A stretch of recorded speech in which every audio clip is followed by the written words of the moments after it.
It's just heartbreaking to me. It's heartbreaking because these babies, they don't have a chance. They don't have a chance. And I want to just give them a little bit of a voice right now because nobody talks for them. And nobody says that this is wrong and this is not how it should be. And I want to do that. And it's going to make some people very angry, I get that. But to me, this is right, and I just want to share it with you. And I want you to know that if you have had an abortion before or are pro-choice, I am not calling you out in any way, shape, or form. I am simply stating one person's opinion. Once again, I'm not attacking you, and I do have friends that have very, very different opinions than me in a lot of different areas of life.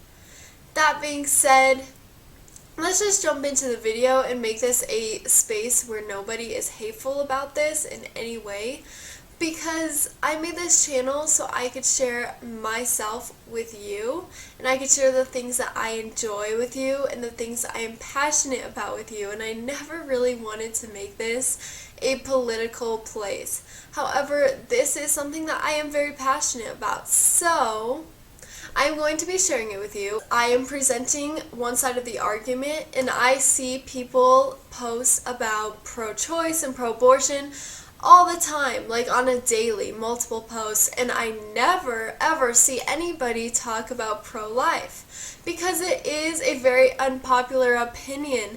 And I just thought, honestly, why not? Why not talk about it? Because a discussion is a very, very healthy thing.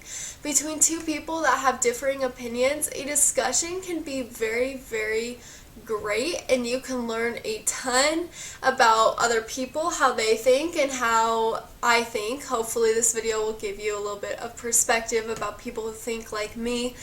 But that being said, I'm going to tell you right now what pro-life means and stands for, and I'm going to say this as honestly, as bluntly as possible, because I don't want there to be room for debate on my beliefs, and it's going to probably, this first statement is going to offend you if you are pro-choice or pro-abortion, but hear me out for the rest of this video. I'm just stating my opinion as clearly as possible, and then I will back it up with some facts. So what I stand for as pro-life, and by the way, if you are pro-life and you are watching this, I ask you right now, share this video on as many platforms as you possibly can, because this is stuff that we never talk about, and it needs to get out there. People need to hear this stuff, hear these facts, because it really is so wrong. And as a pro-life person, I believe that abortion is wrong,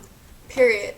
There's no room for debate. I do want to talk about abortion and what actually happens in an abortion. It's a procedure where a fetus or baby, whatever you want to call it, same thing, is literally torn apart. Its arms and legs are torn off of it, and its neck is severed in the womb. Okay, so first of all, that's horrible. I mean, imagine your arms and legs getting torn off, and I cannot even imagine it. And second of all, there are other procedures that are just as horrible. So the second procedure is when a fetus basically digests toxic chemicals that were placed in the amniotic fluid of the mother, and basically it burns him from the inside out. It burns him alive. Once again, that's horrible. It's morbid. It's disgusting. And to imagine that a baby is suffering through that is awful. And people say, oh, they don't feel pain. They most definitely do feel pain. It is a debate at like what time they feel pain, but they do feel pain. And I'd say any person who has gotten an abortion would agree with this, only because before their abortion they are given painkillers, not for themselves but for the baby. Why would doctors give you painkillers if the baby isn't gonna feel anything? So that is what an abortion is. If you are pro-abortion or pro-choice, this is what you believe in. And you might say, I told you a little bit too much, that's disgusting, you don't want to hear it. No, like, if you are pro-choice, you need to know what you are representing and what you stand for, and that is what you stand for. Once again, it's a difference in opinion. People say that the fetus isn't a baby yet. Well, I will address that very soon, but for right now, we're going to just move on to the next point. I want to continue talking about abortion, and if you are pro-choice and pro-abortion, what you truly stand for. So, at this point in time, abortions are acceptable up to the point of birth. So, a woman can be 9 months pregnant, and she can still have an abortion. So, that I knew that, but I started doing some research, and it's actually horrible. That's not where it ends. Not even close. A woman can have an abortion when she is dilating. So she's literally in labor, about to just push out this baby, and they can kill it right then and there. Which, that just confuses me, to be completely honest, because the logic behind that doesn't make sense. How can you say it's a fetus when she's pushing it out of her body, and then 5 minutes later when it's born, it's all of a sudden a baby? Like some magic happens when it's coming out of the birth canal, like, ah! No! It is still a baby. It's fully formed. It does not end there. Did you know that you can have an abortion after the baby is born? So you can give birth to this baby. It's literally sitting in front of you, living and breathing as a human being. And you can set it aside on a table and decide whether you want to kill it or not. So usually this is a choice that is given to women who, well, either don't want the baby or had a failed abortion. And let me tell you, every time an abortion fails, we praise God, because that baby might get a chance to live. And I'm just saying, like, all logic for pro-choice people goes out the window when it comes to this. Because, sure, people argue that a fetus is not a baby, a fetus is in the womb, it's not a baby because it's not developed, a baby is outside the womb. At this point, you cannot argue with me that this is not a baby. You can't. It's literally already birthed. It's laying there, breathing and crying and literally being a baby human. And you can decide what to do with it at that point in time. You may be pro-choice and you might not agree with all of these viewpoints. And maybe you were like, well, I'm pro-choice only when this happens or this or that. I'm just giving you guys a little bit of facts right now so you know what you stand for. Because being pro-choice means that you can kill a baby outside the womb. And where does this end? Where does this end? If you can kill a baby after it's born, then what's stopping you from killing babies in the street, your 3-year-old daughter? What's stopping you? It's the same thing. It really is the same thing. And I just want to give you food for thought. I'm just stating some facts right now, but we will address the flip side of the argument in just a few minutes. I once heard this story, actually recently, about a dog, and this lady basically took her dog on a walk, took him to a park, whatever. I don't know exactly the details, but anyhow, it went out, it got pregnant, and it was unplanned for. She was not breeding, she did not want these puppies, and so she ended up calling a doctor to come over and abort the puppies. And basically he went in and tore off their little arms and legs, and that story made me sad. I mean, I'm sorry, but I'm not even a dog person, but I like puppies because anything small and like baby-like and cute and fuzzy, like I'm a fan. I feel like most people like them. I have to ask, how can we feel so much sympathy for a puppy? In the story I told you, the puppy and the dogs that were killed the same way that a human being was killed in the womb. Like, that's mind-blowing to me. How can we have so much more sympathy for dogs than humans? We are humans.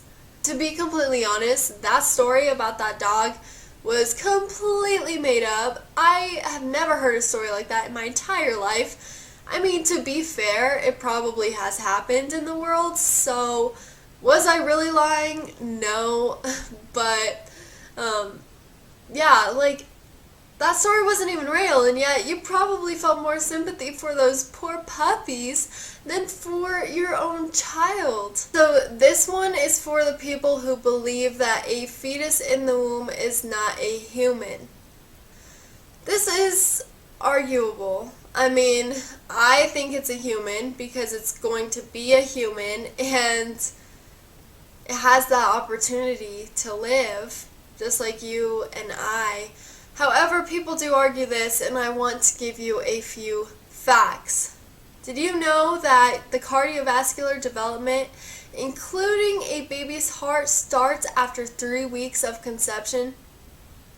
3 weeks of conception, a baby already has a heart forming in it.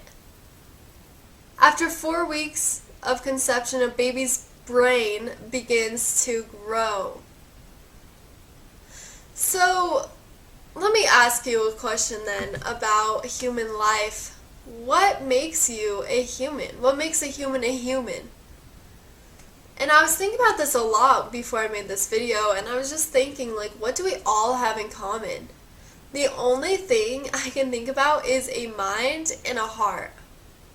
Because really everything else, like, is different for people. Some people don't have 2 eyes. Some people don't have 10 fingers. Some people don't have legs. But we all do have a heart because we cannot survive without one, and we all have a brain. So, a baby has a heart and a mind at 6 weeks after being conceived, and you're telling me it's not a human. So a baby may not be fully developed. Yes, it's a baby. No baby is fully developed. Come on. I mean, that's what life is. That's how you started. That's how I started. And to be completely honest, a brain does not fully develop until you are 25 years old. Okay, so I am 19 years old and I am not fully developed. Does that make me any less human? No. I'm still a human being. I think if someone came up to me and killed me and ripped off my arms and legs, it would be considered murder. I think so. I mean, I'm just saying it doesn't make me any less human. It doesn't make it okay to take their lives just because they are not fully developed. That's what a baby is. No baby is fully developed. It'd be weird if you had a baby and it popped out fully developed, talking like a grown adult.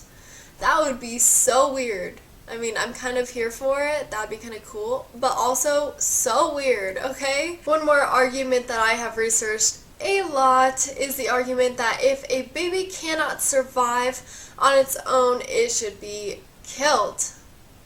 First of all, this argument is absurd to me because no baby can survive on its own.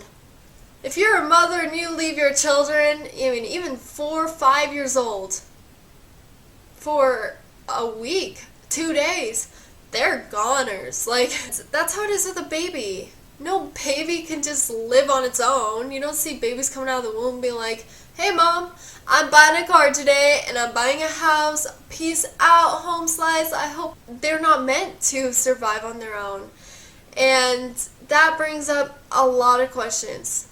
There's a lot of people that have steel lungs, who are hooked up to oxygen tanks, who are hooked up to machines and devices that help them operate and live. So should they all be killed too? Some people say, well, the baby doesn't know what's going on, so it's okay. What about people with dementia? Should they all be killed? I mean, I've had grandparents with dementia, great-grandparents, and they don't know what's going on. They don't know who you are. You really think about what you're saying, because it's hard to tell where you would draw the line. At some point, you're willing to kill a baby, and yet you're not willing to kill a grandparent who has dementia. It's like, where does this stop? Seriously, where does this end? Our society thinks it's literally okay to kill a baby. Like, you say baby dog and people will go running. You say baby bunny and people are like, oh my gosh, it's so cute. And yet you say baby and people say fetus. Continue talking to the people who say that a baby is not a fetus and a fetus is not a baby.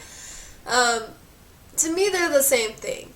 And I'm going to tell you a story, and I swear this time this story is true. I know last time I said that I made up the story, but this one is actually true. Okay, so there's this doctor in Texas, I don't remember his name, but he operates on babies in the womb.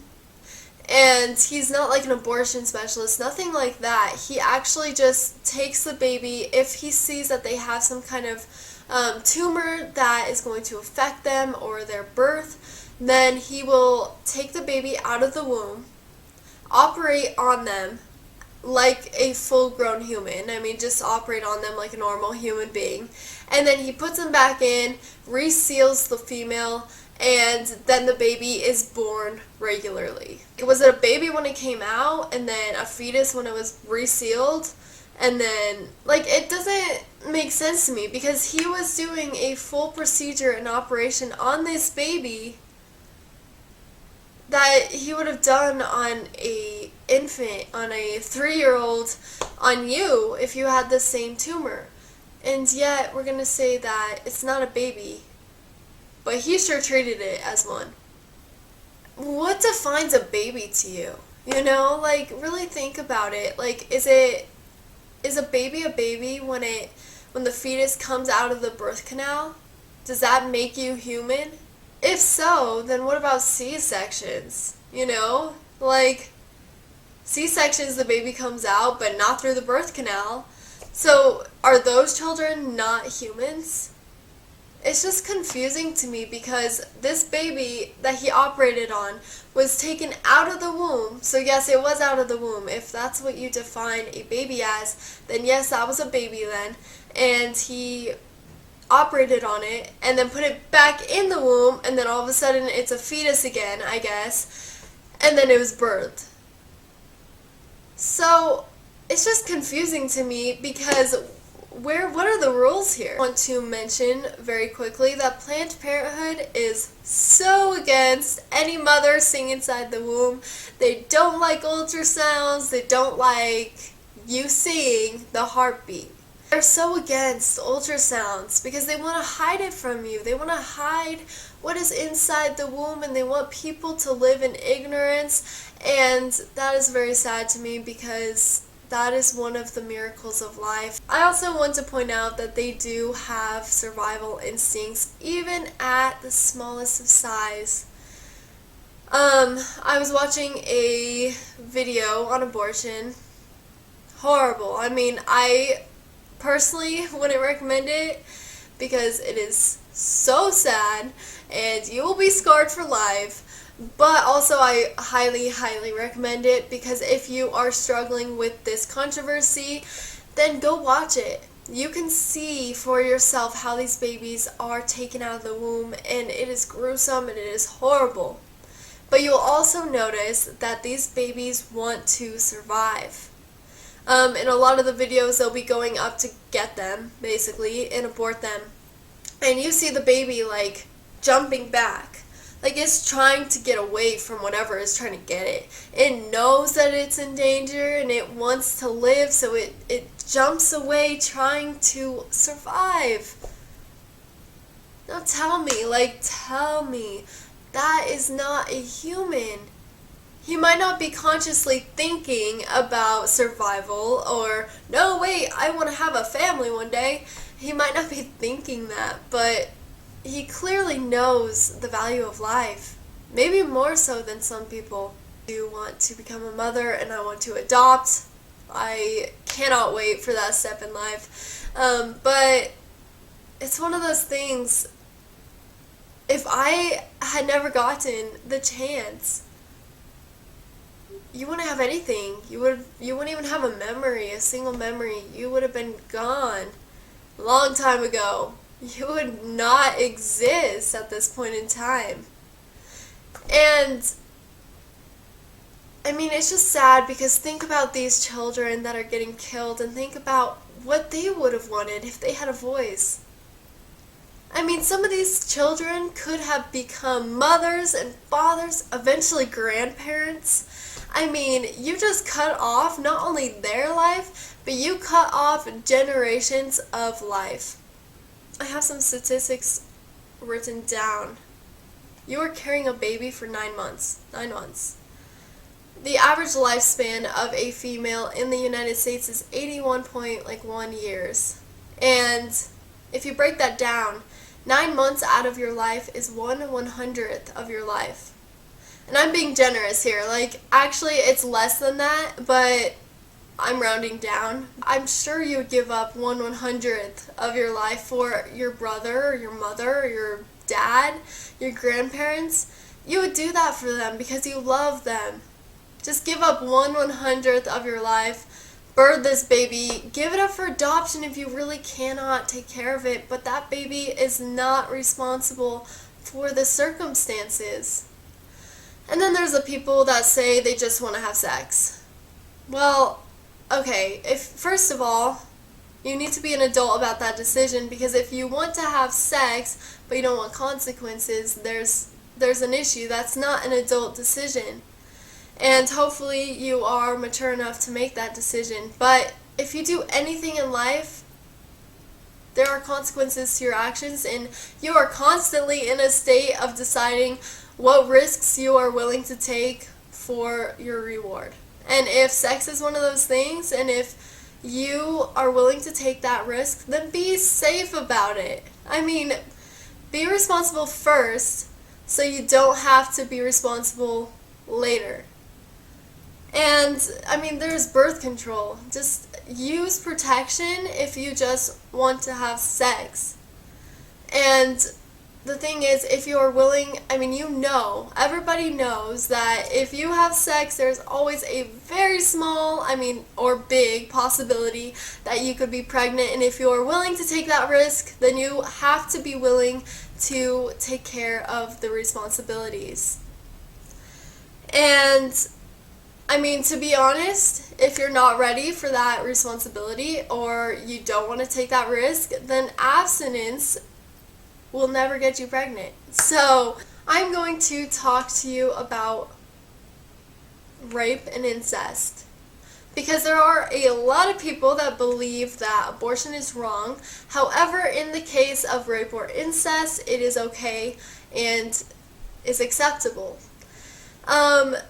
I first of all want to tell you right now that rapists are disgusting. It is horrible. And the things that they do to women is horrible and unexcusable, and it is absolutely evil and disgusting. But I also want to mention that our society is based off of a just and civilized society, and that our court system believes in punishing the guilty and not the innocent. The rapists, absolutely. They need to be punished. Absolutely.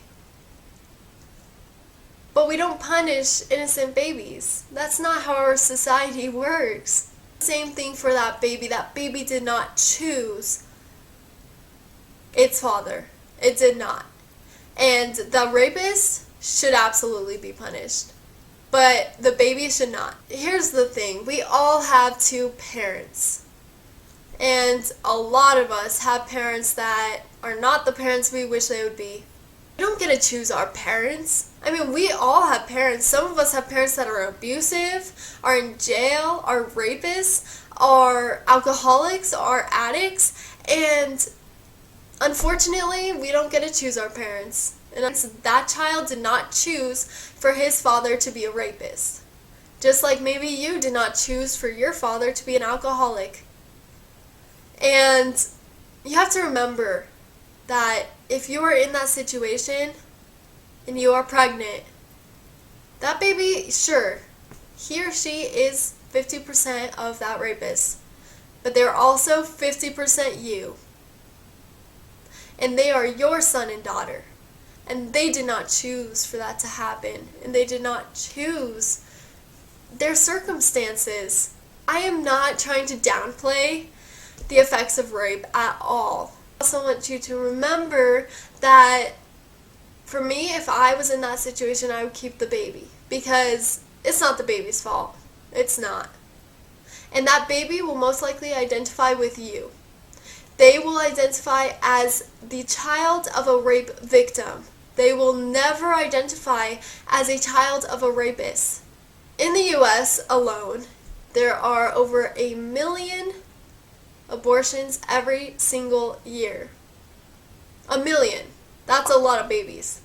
And yet only 2,000 of those abortions are from rape or incest. So just because those abortions happen does not make it right for the other 998,000 babies that are aborted every single year. So yes, it does happen, but that is a very, very small fraction. So what about the other 998,000 babies that are aborted every single year? And then to the people that say that abortions are only acceptable if the mother's life is in danger. So actually the statistics on this happening in abortions is so low that they don't even report it. To be fair, yes, every single woman who gets pregnant has the risk of dying in childbirth. It's part of life. Every single woman who's pregnant or has been pregnant had the risk of dying. There's a risk in everything we do. I mean, we go outside of our house and there's a risk that we could die. We get into our car and who knows, we could get in a car accident. We literally drink water that could be unsafe, or we breathe pollution, or we go to a grocery store and happen to be at the wrong place at the wrong time and we could die. It's just part of life. Everything has a risk of dying. Doctors will tell the woman that their baby has some difficulties and it's a little bit complicated and their risk of dying goes up a little bit. And a lot of times these women will still have their child and they will be in the mindset of, well, the baby might not survive, I might not survive, but I'm willing to take this risk for my baby. And more times than not, both the baby and the mother survive. As I said before, you are taking a risk in your life every time you do anything. There's always a risk for death, and abortion is a risk for death. Women do die in abortions, because obviously it doesn't happen all the time, I get that, but it does happen. And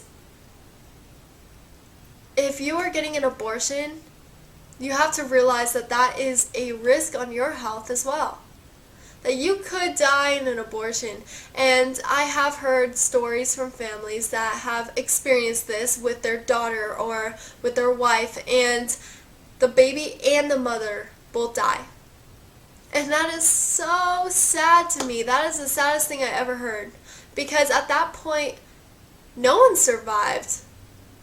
And I also want to mention that health tolls and mental tolls and emotional tolls on women who have had abortions is huge. It is absolutely ginormous. Look this up, do your research on this. But women who have abortions, and I'm not saying this is for everyone, but a lot of times they struggle with their mental health. They struggle with their mental health, their emotional health, the overwhelming amount of guilt that they feel for the rest of their life. I read this story once and it really stuck with me, and I will close with this. But basically, this lady had an abortion, and it was just, she was too young. She was too young. She didn't think she would make it, and she aborted her baby. And she didn't even want to be fair. She struggled with this decision a lot, and she decided that that was the responsible thing to do. And 2 years later, she was just sitting at a park, and she saw this little 2-year-old boy running around, jumping around, catching butterflies, playing, letting his imagination take control, and she just lost it. She just started bawling because she realized that her son or daughter would have been the same age as that little boy, and her son or daughter could be running around at this very second, playing, catching butterflies, being a child, and having a beautiful life. And that is something that has stuck with me for years. I literally read that story years ago, and yet I still think about that always because it is so true. The mental tolls that abortions take on females is something to definitely consider if that's something that you are thinking about.